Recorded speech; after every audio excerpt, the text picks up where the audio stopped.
Once upon a time, in a small village in ancient Nepal, there lived a young man named Siddharth. Siddharth was a curious and ambitious boy who always had a thirst for knowledge.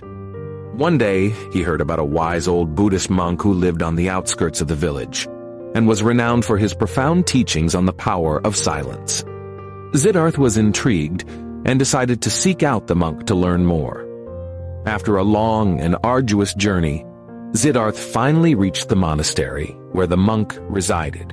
He was greeted by the serene and peaceful surroundings of the monastery, and he felt an immediate sense of calmness wash over him. He was welcomed by the monk, who invited him to sit down and share a cup of tea. Over tea, Siddharth asked the monk to explain the power of silence to him. The monk smiled and said, "Silence is the key to unlocking the mysteries of the universe. It is in the quiet moments that we can truly connect with ourselves and with the world around us." Siddharth was puzzled. "But how can silence have power?" he asked. "Isn't power all about being heard and making your voice heard?" The monk smiled and replied, "Power's not just about speaking. True power comes from within, from the peace and stillness of our own minds. When we are at peace with ourselves, we can achieve anything we set our minds to." The monk then shared a story with Siddharth. He said, "Long ago there was a great king who ruled over a vast empire. He was feared by all his subjects, for he was known to be a ruthless and cruel ruler. One day a wise sage came to the king and said, 'Your Majesty, there is great power in silence. If you can learn to harness this power, you will be able to rule with wisdom and compassion.' The king was skeptical, but he was also intrigued. He asked the sage to explain further. The sage said, 'Your Majesty, when you are silent, you can listen to the voices of your people.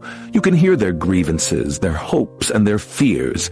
You can then use your power to address their concerns and make their lives better.'